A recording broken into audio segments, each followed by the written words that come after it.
Irmãos, de antemão, agradeço a presença de vocês aqui, todos, né? É um privilégio muito grande podermos ouvir um pouco da vida de vocês, né? É uma entrega quando vocês nos dão essa abertura para poder compartilhar um pouco da sua vida pessoal, né? De compartilhar e citar, nesses próximos minutos, exemplos que abençoarão nossas vidas. Quero destacar aqui de imediato que o tema da família desse mês é: a nossa família pode ser melhor. Perceba essa palavra melhor. Não significa que a nossa família pode ser perfeita, porque não existe família perfeita. Mas o objetivo é que, através da ação do Senhor, através da nossa sabedoria, obrigado, irmão, através da sabedoria vinda de Deus para a nossa vida, a gente possa ter atitudes que contribuem no dia a dia para que a nossa família possa ser melhor. Quando nós nos dedicamos a isso, nós adquirimos a habilidade de ter melhor relacionamento conjugal, melhor relacionamento com os filhos, melhor relacionamento com os pais e com as pessoas que nos cercam. Amém? Gênesis 2:24 diz, né, o homem deverá deixar ali o pai e a mãe, unir-se à sua mulher, e os dois se tornarão uma só carne. Nós sabemos que a família, ao ser montada, não é algo tão simples. E em um momento inicial, muitas vezes, tem aquelas intempéries, tem aquelas arestas a serem aparadas. O pastor Celso mencionou em uma das suas pregações algumas etapas do período da família. E talvez, para alguns, a etapa inicial seja mais difícil, porque aquele momento que um está conhecendo o outro, a fase de adaptação, a fase de identificar o que um gosta e o que o outro não gosta, acaba criando uma dificuldade. E nesse momento inicial, isso que eu gostaria de ouvir de alguns: como foi a se aparar de arestas inicialmente? Como vocês conduziram isso? Casou e foi fácil? Ou teve aquele momento de adaptação? Porque muitos com um mês já se adaptam bem. Tem outros que com 5 anos estão se adaptando. Tem gente que está se adaptando até hoje. E aí eu queria ouvir, começando pela Vera, que está rindo bastante. Mas assim, como foi isso no casamento de vocês? Essa fase de adaptação? Primeiro, obrigada pela oportunidade. Bom dia a todos. Eu diria que o nosso início, a nossa primeira fase, não foi tão complexa como a que nós estamos vivendo agora, que tem sido assim mais exigente para a gente, agora com a paternidade, maternidade, mas teve os seus desafios, e no nosso caso, principalmente culturais. Se cada junção de dois já traz uma mescla, não é, de criação, que já é desafiadora, nós também ainda tínhamos diferenças culturais, não é, com as quais tivemos que lidar. E até era engraçado, porque até diferenças na linguagem, na forma de se expressar, que nós tivemos que ajustar pelo fato de não termos convivido muito. Antes também, os primeiros meses foram de muitas descobertas, como é para todo casamento, né? Mas nós, assim, não tínhamos sentado à mesa para comer muitas vezes juntos. Então, a questão dos gostos, preferências, muitas coisas que eram secundárias ficaram para depois do casamento mesmo. Então, mais ou menos tinha que fazer no dia a dia umas entrevistas, né? E alguma coisa só com o andar da carruagem mesmo, mas teve os seus desafios, mas com a graça de Deus a gente conseguiu superar, na minha percepção. Bem. A Vera todo dia preparava o café da manhã e eu quase não tomava café da manhã, então ela se frustrava nas primeiras... Mas ela logo descobriu que não adiantava preparar a mesa, então tomava café só ela e seguia com a vida. O meu desafio, ele foi diferente porque eu era pastor e comecei a namorar ovelha. né?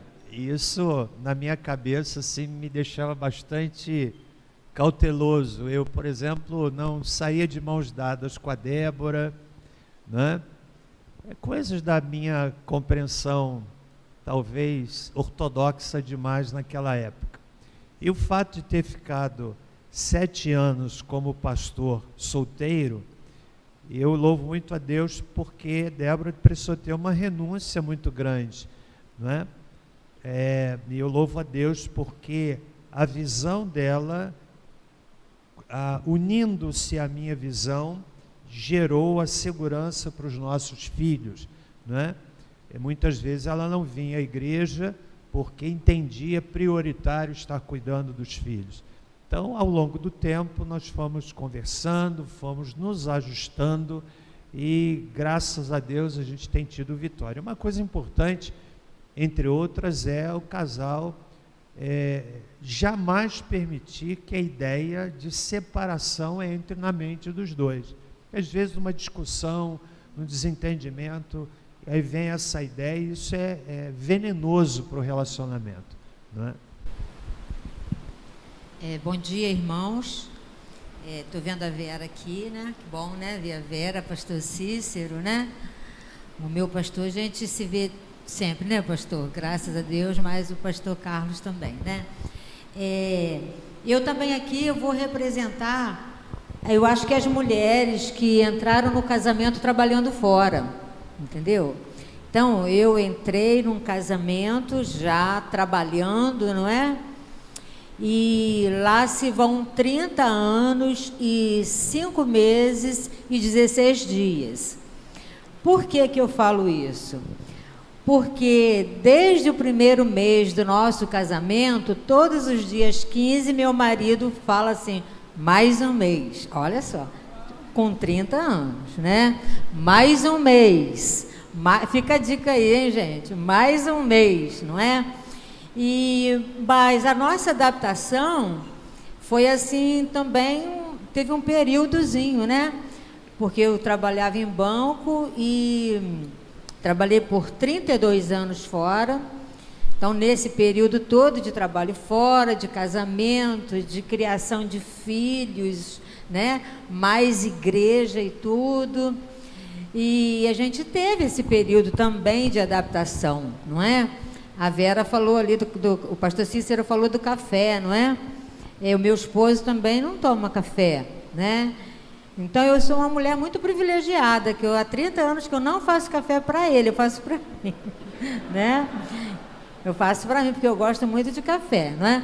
Mas isso tudo tem um acordo na família, não é verdade? Isso não gerou nenhum tipo assim de polêmica, né? Você faz café para você, você não faz para mim. Não, não.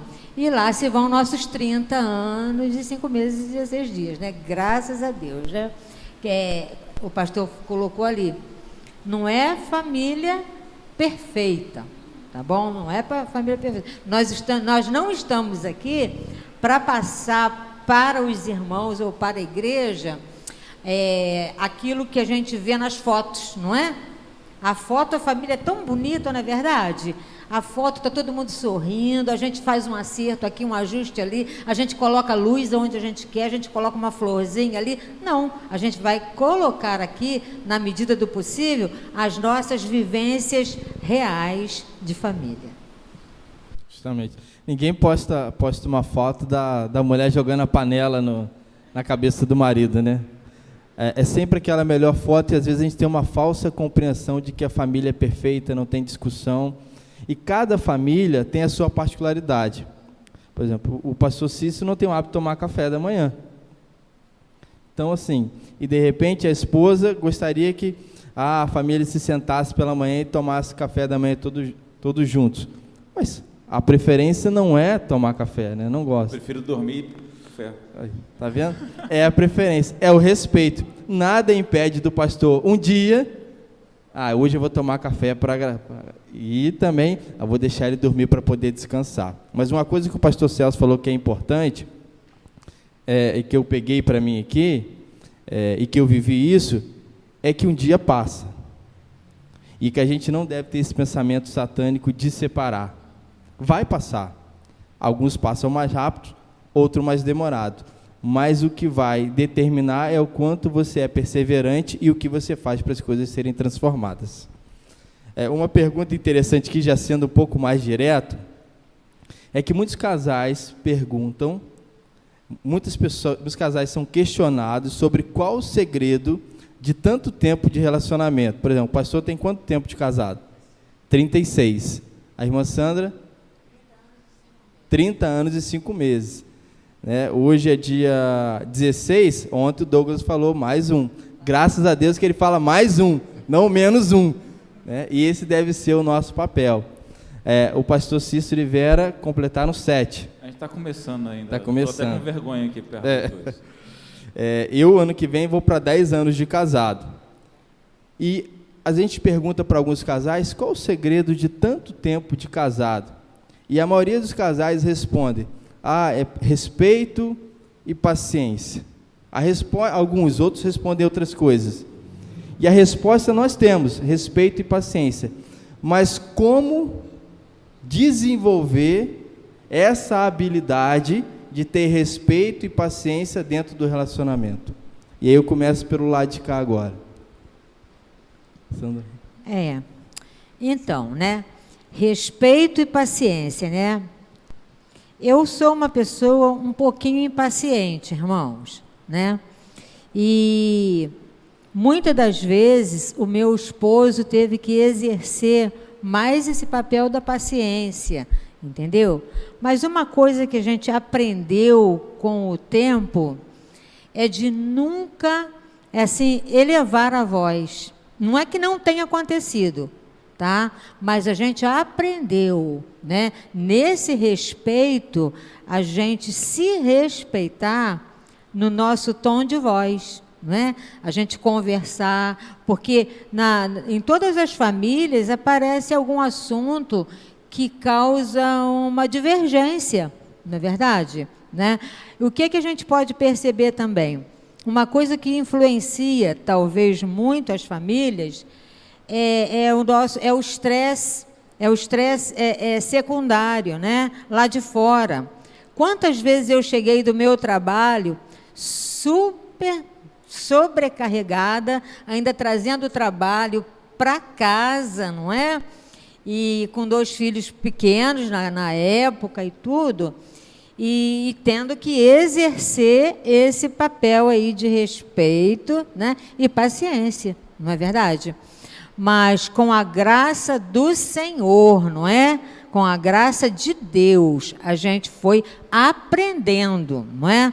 Isso, meus irmãos, é uma coisa que tem que ser assim, intencional às vezes, entendeu? Intencional. Eu vou fazer isso. Não é, às vezes a gente não está com vontade. Às vezes a gente está com vontade de dar um grito, não é? De jogar a panela e tudo. Mas intencionalmente a gente tem que exercer biblicamente, não é? Biblicamente. Esse respeito, essa paciência, não é? Para que a gente consiga chegar nos 30 anos ainda falando, mais um mês, não é? Então, é com respeito, é com paciência, Tinha vezes que nós mulheres, às vezes gostamos muito mais de falar, não é? As coisas que estão nos incomodando. Muitas vezes eu falava com meu marido, ele ficava quieto, e eu o provocava até que ele falasse. Entendeu, gente? As mulheres às vezes gostam de falar e tudo. Aí quando ele falava e tudo, Cadê ele? Tá lá. E eu falava, aí quando ele parava, gente, eu ainda falava assim, mas eu ainda não terminei. Olha só, Eu não terminei ainda de falar, não é? Eu acho que as irmãs aqui têm a opção que está se identificando comigo, Está identificando comigo, gente? Eu falava para ele assim, eu ainda não esgotei. Mas com o tempo, a gente vai se adaptando e tendo esse respeito, essa paciência. E graças a Deus, nós nunca dormimos de mal. Graças a Deus, Nunca dormimos de mal. Primeiro ressaltar que esse bate-papo não tem a intenção de nos colocar como modelos. Estamos todos no mesmo barco. Cada um tem no seu casamento a sua etapa, as suas demandas, as suas dificuldades. Esse é o primeiro ponto. Segundo lugar, eu diria que a gente deve considerar a família como uma empresa. Por que uma empresa entra em falência? Porque há pouco investimento e muita retirada. As pessoas investem, sobretudo em empresa familiar. Por que uma empresa familiar entra em falência? Porque as pessoas não querem investir, mas cada um quer tirar o seu. Então, quando a gente entra no casamento com uma expectativa equivocada, vai chegar um momento em que vai entrar no vermelho. Ou seja, há pouco investimento. Na verdade, entrar no casamento com a expectativa não de ser feliz, mas de fazer o outro feliz. Quem entra no casamento com a expectativa de ser feliz vai se frustrar, porque, por maiores que sejam as tentativas do outro, nunca serão satisfatórias. Então esse é um ponto muito importante. Eu quero destacar também, já entregando a palavra para o mediador, que está na palavra de Deus, Amós capítulo 3, versículo 3, que diz assim: andarão dois juntos, se não estiverem de acordo. Ter acordo não é concordar em tudo. Eu gosto de jiló, minha esposa não gosta, mas faz jiló para eu comer. Olha que lindo. Eu gosto de quiabo, ela não gosta, mas faz quiabo para eu comer. Olha que coisa tremenda, não é? Mas acordo não é gostar ou não da mesma coisa, é quando os dois decidem ir para o mesmo lado. Isso é um ponto definido. Decidimos ir para o mesmo lado. E quando a gente decide para o mesmo lado, as diferenças vão sendo colocadas em segundo plano e a gente vai construindo harmonia. Nesse tempo, por exemplo, de doença da Débora, nós não nos cansamos de orar juntos e de dizer um para o outro: eu amo você. A gente fala isso com muita abundância. Eu te amo. A gente alimenta isso. E é bom, porque a gente está, na verdade, investindo na empresa. E uma empresa que tem esse investimento vai ter lucro. Lucro não é monetário, mas é na vida dos filhos, na vida da comunidade. Então, é que nós não tenhamos essa perspectiva equivocada, entrar no casamento pensando: o que é que eu vou tirar? Vai entrar em falência, mas sim, o que é que eu posso dar? Qual é o meu investimento? De respeito, como a irmã Sandra falou. Respeito é como uma fumaça que sutilmente entra pelas frestas, fazendo com que os adjetivos diminutos, pombinho, gatinha e por aí afora, sejam substituídos por adjetivações maiúsculas. Sua, e eu não vou nem falar, devolvo a palavra. Acho que uma coisa que a gente tem aprendido a desenvolver é não falar muito de cabeça quente, sabe? Porque às vezes a gente fala coisas de cabeça quente e aí já falou, então não dá para voltar atrás mais. Então é pensar duas vezes, respirar fundo, quando você está no meio de um dilema, né, de uma discussão ou de pontos diferentes, lembrar que precisa respeitar a opinião do outro e às vezes deixa passar um pouco e conversa mais tarde, né? A Bíblia diz em Efésios 4, para a gente não deixar o sol se pôr sobre a nossa ira e não dar lugar ao diabo dessa forma. Porque quando a gente fala muito irado, e a gente começa a discutir muito irado, a gente tende a perder o respeito, não é? Então, dá uma respirada funda, né? Dá uma respirada aí, segura um pouco, pensa e vai falar de cabeça fresca e tranquila, não é aquilo que precisa ser falado. Não fique indiferente não, porque a indiferença é terrível também, não é? vai conversar o que precisa ser conversado, mas com cabeça tranquila, não irado, né? Porque senão pode dificultar as coisas.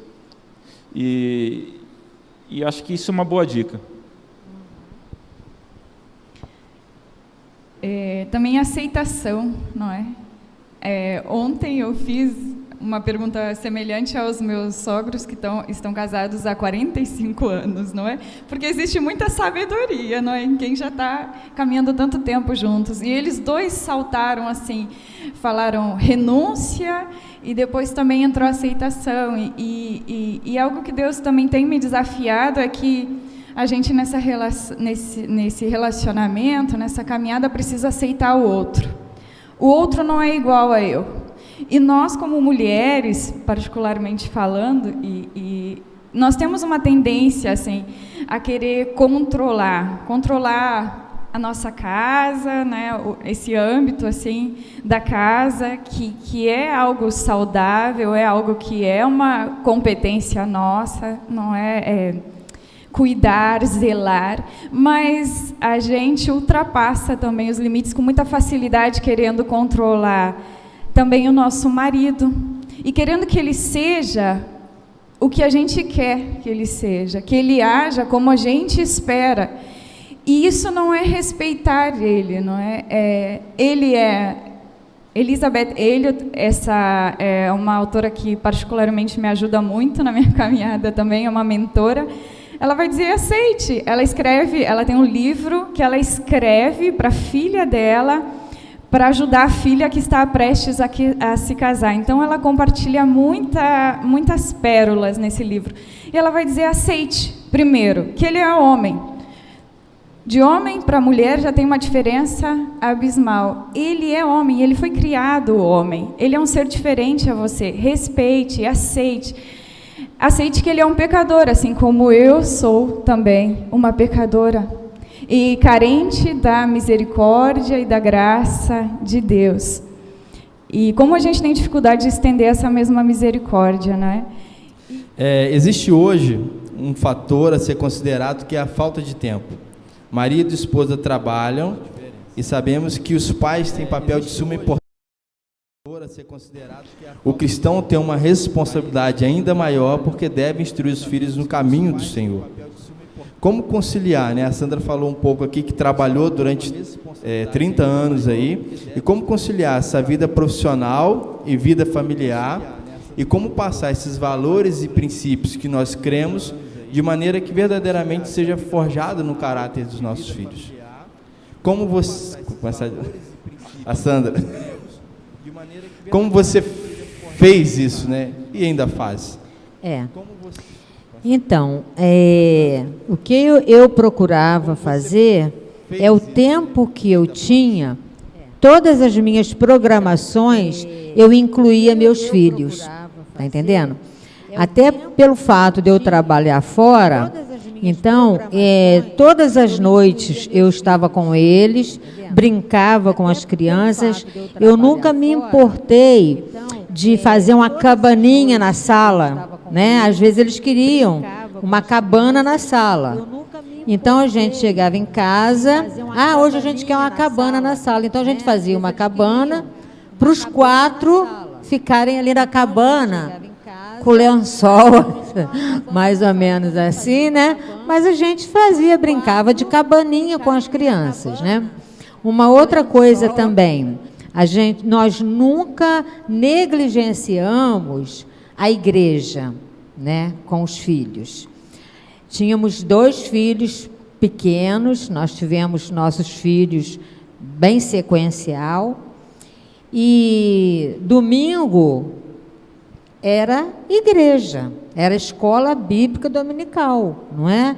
Então, todos os domingos. Então, as crianças não acordavam e perguntavam, hoje nós vamos à igreja? Não. Eles já sabiam que domingo era dia de vir à igreja, não é? Então, nós vínhamos à igreja domingo, deixava a casa para lá, porque se a gente, meus irmãos, for arrumar a casa domingo, não é verdade? Limpar tudo, a gente quase que não tem como vir à igreja. Então, nós demos essa prioridade para para os nossos filhos aqui. A palavra de Deus diz que é para a gente não provocar ira, não é? Aos nossos filhos. Mas não para aí. Mas criai-os na admoestação do Senhor, não é? Então, nós tínhamos os nossos cultos domésticos, não é? Em casa, e investíamos nos nossos filhos, né? Nessa área espiritual, comprando o quê? Material. Hoje em dia tem muito mais material, né? Mas naquele tempo tinha a Bíblia da garotada, né? Eu não sei se ainda existe, mas eu lembro direitinho. Era a Bíblia, então, e eles brincavam com isso, com a Bíblia. Uma vez eu cheguei em casa do trabalho, a Bíblia que eu dei para a Suzana, uma Bíblia vermelhinha, ela pegou aquela Bíblia, ela colocou certo em todas as páginas, sabe aquele certo? Então, ela estava brincando de professora, mas com a Bíblia. Então, ela escreveu em todas as páginas da Bíblia, ela deu um certo lá na Bíblia, né? Mas todas as noites a gente contava a história para eles, né? Era de Jonas e tudo. Mesmo que para a gente fosse meio cansativo, mas a gente investia muito neles assim, né? De vir à igreja e tudo. E eu acho que essa pergunta aí também, não que nós nunca escondemos as coisas dos filhos, entendeu? A gente tem que mostrar para os nossos filhos que nós somos pai e mãe nota 1000. Não, entendeu? Então, eles participavam da nossa vida familiar, ativamente. Eles participavam, né? Teve uma vez, nós saímos da igreja, já eram adolescentes. Daqui a ali a gente discutiu dentro do carro, né? Não sei se alguém já discutiu no carro, no trajeto da igreja. Nunca. Não é? Mas uma decisão que nós tomamos, né? A hora que a gente chegou lá em casa na garagem, estava todos 4 ali, a gente tinha discutido daquele, não lembro mais qual foi o motivo, mas a gente discutiu. Aí nós ficamos dentro do carro. Aí nós falamos assim, não, nós não vamos sair do carro. Vamos acertar dentro do carro. Então, ali mesmo, no escuro, dentro do carro, todos 4 tiveram a oportunidade de falar, de colocar seu ponto de vista, né? Então, eu falei meu ponto de vista, meu esposo falou, a menina falou, o menino falou. Então, saímos dali, gente, aquele papel de bala que se tornou um monstro ficou para trás, entendeu? E entramos para dentro de casa, nós 4 abraçados, e já tinha passado, entendeu? Então, eu tomei isso daí assim, para a gente não deixar passar, né? Como é que a gente ia entrar para dentro de casa, saindo de um culto tão abençoado, e que às vezes Satanás quer roubar aquela coisa tão gostosa que a gente saiu, e num caminho de casa, às vezes isso acontece, né? Então, que a gente não deixe que isso daí venha interferir, ou tirar o nosso sono, né? O nosso sono, eu não quero me alongar muito, não. Vocês não me deem microfone na mão. Tá, gente? Um ponto, antes de passar a palavra para o pastor, um ponto interessante que a Sandra falou e que muitas vezes vai arruinar os casamentos, é quando os filhos têm a compreensão de que o pai tem um casamento perfeito.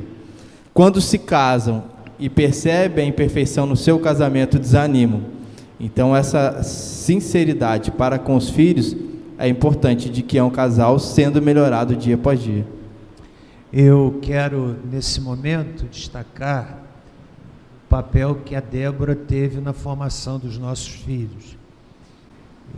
Se eu pudesse voltar atrás, eu não faria muitas coisas que fiz e faria muitas coisas que não fiz. E eu preciso dizer, em face da pergunta, né, o papel que ela teve na construção do temor de Deus na vida dos nossos filhos. Porque o ministério, eu que fiquei 7 anos solteiro, a natureza do ministério é altruísta, é devoção da vida para servir o outro. E isso muitas vezes gera um problema. Não foram poucas as vezes que eu deixei de brincar com os meus filhos para atender a igreja. Sinceramente, se eu pudesse voltar atrás, eu não faria isso. Não faria isso. Muitas vezes deixei de brincar, de sair com eles, porque brotava uma demanda da igreja. Eu não olho para trás com arrependimento, porque era fruto da compreensão que eu tinha naquela época. Mas eu digo isso para ressaltar o papel que o casal precisa ter na formação espiritual dos filhos.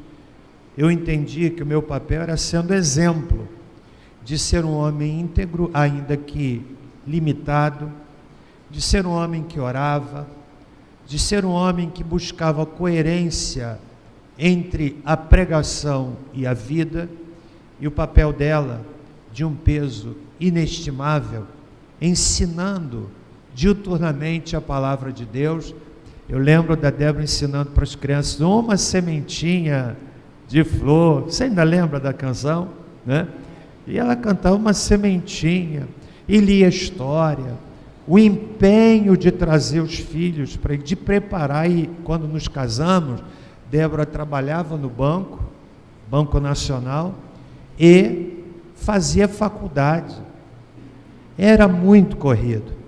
Então eu louvo a Deus, muito mais até pelo investimento que ela teve de trazer os filhos para aí. Caminhando para o fim já por conta do horário, assunto de família é um assunto muito extenso, né? E tem diversas possibilidades aqui. E agora, caminhando para considerações finais, eu gostaria que vocês, cada um, de maneira muito prática mesmo, colocasse aqui alguma observação para a realidade que nós vivemos atualmente da pandemia, para a realidade que vocês viveram no casamento de vocês e que muitas vezes participam de casamento de outras pessoas. Que conselho prático você daria? Bom, eu estava pensando aqui que um conselho importante é nunca deixar de alimentar o amor. E tem um pouco a ver, ou bastante a ver com o que o pastor Celso estava dizendo, né? De investir e não retirar somente. Porque já ouvi vários casais ou gente que estava em crise dizendo: perdi aquilo que tinha antes, ou perdi o amor, ou perdi e tal, e aí vai se desligando. Na verdade, o amor, a pessoa perde ele porque deixou de alimentar, né? O amor é como qualquer outra coisa, você tem que alimentar ele. Como que se alimenta? Poxa, sei lá, dá um presentinho, faz uma noite diferente, tá a correria, a vida, de repente você deixa um recadinho, sabe? Manda uma mensagem, não sei, inventa alguma coisa para seguir alimentando essa mesma paixão e esse mesmo amor, e cultivar isso, né? Para não deixar a coisa, para não perder justamente isso. Então acho que isso é um bom, dentre tantos, mas um primeiro que eu me lembrei aqui, já que eu fui o primeiro a ser pego aqui, né? Não deixa de alimentar o amor, sabe? Porque se você deixar de alimentar ele vai enfraquecendo. E aí vai dando espaço no seu coração e na sua mente para outras ideias e para outras coisas que não devem ser. Então, simplesmente alimenta o amor das maneiras mais diferentes, simples e criativas, mas nunca deixa de alimentá-lo. Porque você tem um compromisso. Quem está casado tem um compromisso. Não é questão de eu posso deixar eu posso deixar o compromisso se o amor acaba. Não, você está casado, você tem uma família, você tem uma aliança, você tem um compromisso. Ponto. Então, o compromisso é a base, é o fundamento, e ele rege o demais. Então, se você tem um compromisso, você tem que alimentar ele de amor. E pronto. E o amor, e deixar ele seguir. Então, é o que o pastor disse, você não pode deixar entrar na sua cabeça a ideia de que eu posso me separar, ou eu posso viver sem isso. Não, você não pode, porque você tem um compromisso, nós temos um compromisso. Isso está no dedo, representa mais do que simplesmente um anel. É um compromisso que você tem com Deus, com a pessoa e com a igreja, porque você fez esse compromisso diante da igreja, de testemunhas. Então, honra esse compromisso, alimenta o amor e segue adiante. Nós somos privilegiados, nós que temos ao Senhor, com muitos recursos, não é? Para fazer dar certo. Então, é lançar a mão desses recursos, assim, de maneira prática. Falando desse tempo, então, de pandemia, que é mais exigente, a gente tem várias oportunidades nesse pacote também, porque a convivência mais intensa, para aqueles que estão sendo obrigados agora, né, a conviver de maneira mais direta e intensa, então saem à tona os conflitos, a trabalhar nisso, né? Então buscar recursos. Nós temos a palavra do Senhor, parece algo assim muito simplório, né?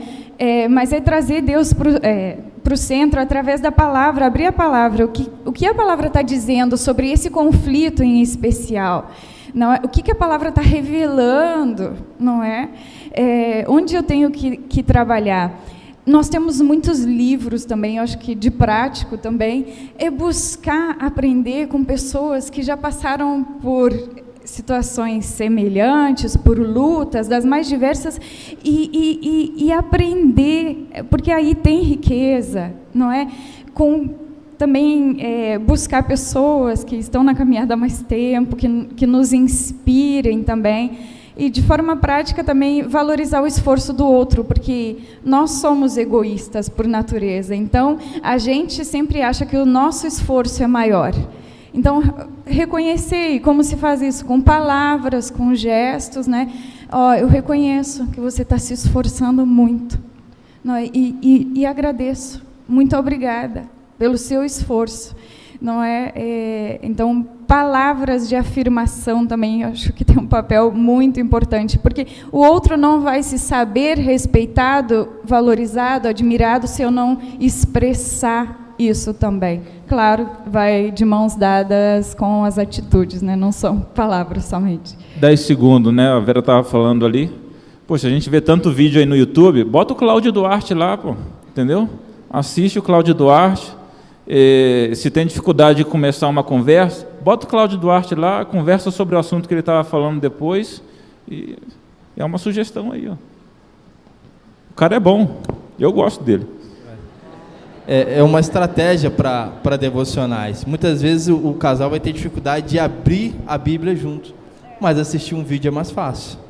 E aí vai se criando um hábito de estar juntos futuramente, abrir a palavra de Deus. Além de dar boas risadas, né? Ainda aprende-se bastante, né, pastor Cícero, né? De uma maneira bem descontraída, né? Mas esse relacionamento aí, às vezes a família pensa que ele está num jogo de tênis, não é? Um contra o outro, né? Um contra o outro. Pá! Quer dizer, eu estou ganhando, você está perdendo. Aí quer dizer, quando o outro ganha, eu estou perdendo. Não, não é? Nós temos que estar num jogo de frescobol, não é assim? Frescobol. Vamos manter a bola. Vamos manter. A hora que a bola cai, os dois perderam, né? Mas tem que pegar de novo, entendeu? E continuar. E aquilo que já foi falado aqui, que nunca deve passar o pensamento assim, eu vou separar. Está tão fácil hoje, até as próprias leis facilitaram em muito, não é? Vou separar. Você já entra lá no cartório, onde quer que seja, já sai dali já com papel já de separação na mão, não é verdade? Mas nós precisamos de investir no nosso relacionamento, no nosso casamento, na vida dos nossos filhos, né? Principalmente na parte espiritual, não é? Que se tem um que deseja ver o casamento se dissolver, é o diabo. Ele investe pesado na família mesmo, né? de todas as maneiras, né? Colocando pensamentos, às vezes a pessoa fala de uma maneira, o seu cônjuge interpreta de uma maneira, escuta de outra maneira, olha só, e quantas vezes que o casal quer que o outro adivinhe as coisas, entendeu? O outro que tem que adivinhar aquilo que eu estou sentindo, não é verdade? Então, nós precisamos muito de diálogo, de conversa, de amor, de investimento mesmo, né? É intencional mesmo esse investimento que nós devemos fazer. E tendo sempre como base a palavra de Deus, não é? Eu só vou fazer o outro feliz quando eu estou bem com o meu Deus, quando eu estou cheia do meu Deus, cheia do Espírito Santo de Deus, né? Então, nós precisamos de investir na parte espiritual mesmo, na nossa vida, para que o outro também, de alguma maneira, seja abençoado através da nossa vida, né? É isso. Em primeiro lugar, perguntar, está abençoando você esse bate-papo? Ok? Já caminhando para o fim, não é isso, pastor? Eu quero também acrescentar o seguinte, a importância do perdão. Não só de liberar perdão, mas de pedir perdão. E perdão significa não ficar relembrando o que o outro fez de errado. Porque ficar relembrando o que o outro fez de errado é como manter um defunto em decomposição no meio do relacionamento. Então, perdoa, não é? E perdão não é sentimento, é uma atitude. Assim como o amor é uma atitude que traz o sentimento. Então, quem fica relembrando aquilo que você fez no dia tal, na hora tal, além de azedar o relacionamento, o indivíduo vai ficando doente por dentro. Que ele olha para o outro e vê o outro na ótica daquilo que ele fez há tanto tempo e a situação que ele já pediu perdão, ou que ela já pediu perdão. Então, esse é um ponto importante. E outro que eu quero destacar, além do perdão, é dizer o seguinte, que a pessoa que quer sair do compromisso, como foi citado, ela vai encontrar os argumentos mais inusitados para justificar a sua atitude de sair, que é, na verdade, um mecanismo psicológico, patológico, de quem quer sair de uma relação e não encontra motivos bíblicos, e então equivocadamente constrói os seus motivos. Finalizando, a nossa intenção aqui não é colocar sobre você um peso, mas é dizer, estamos no mesmo barco, temos as mesmas lutas, né? A sua história, de repente a história que alguns de nós aqui já vivenciaram, e a gente está no mesmo barco e todo mundo quer acertar. Você entrou no casamento, só um insano que entra no casamento dizendo assim, quero me casar para não dar certo. A regra é, você entra no casamento para dar certo. Vamos fazer dar certo. Vamos pedir a bênção de Deus.